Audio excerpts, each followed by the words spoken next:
Rated SPG. Striktong patnubay at gabay ng magulang ang kailangan. Maaaring may masiselang tema, lengguwahe, karahasan, sexual, horror o droga na hindi angkop sa mga bata.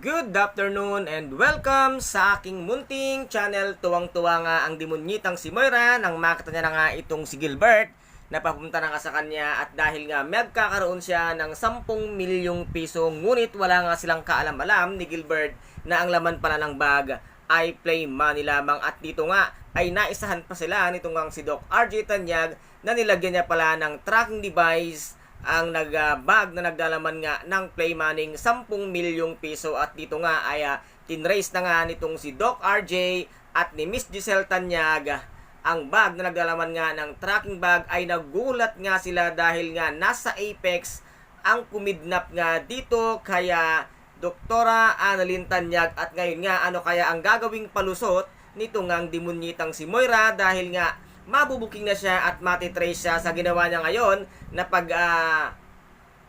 hingi ng ransom money kay dito nga kay Doc RJ, ay siya pa mismo ang napahamak na kahit naman ang totoo ay wala sa kanya si Doktora Annalyn Santos, kung kaya't siya na naman ang pagbibintangan. At dito nga ay lalo pa siyang maiinis at magagalit dahil ipagdidiinan pa nito ngang si Justin na hindi naman siya si Morganago, kung hindi siya ang totoong si Moira na nagpapanggap lamang bilang isang Morgana. Kaya't dito lalong mahihirapang lumusot ang demonyitang si Moira, at ito na kaya ang katapusan ng lahat ng kalokohan ni Moira. At ito po ang ating pakaabangan, at dito nga sa patinding mga patindi at napaka-intense na kaganapan dito nga sa Abot Kamay na Pangarap na nalalapit na po ang pagtatapos ng Abot Kamay na Pangarap. Kaya guys, ito po ang ating pakaabangan dito nga sa Abot Kamay na Pangarap, kung ano ngayon ang gagawing palusot ng demonyitang si Moira, at kung ano rin ang gagawin ngayon nito ngang si Zoe sa kanyang Dad Carlos na ngayon nga ay isusuplong na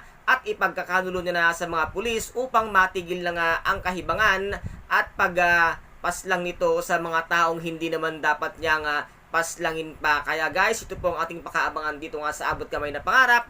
At kung nagustuhan po ninyo ang aking videos for today, paki-subscribe na lamang po ng aking channel, paki-like and share para maging update kayo sa lahat ng gagawin kong videos. Maraming salamat po. Ingat, God bless, and bye-bye!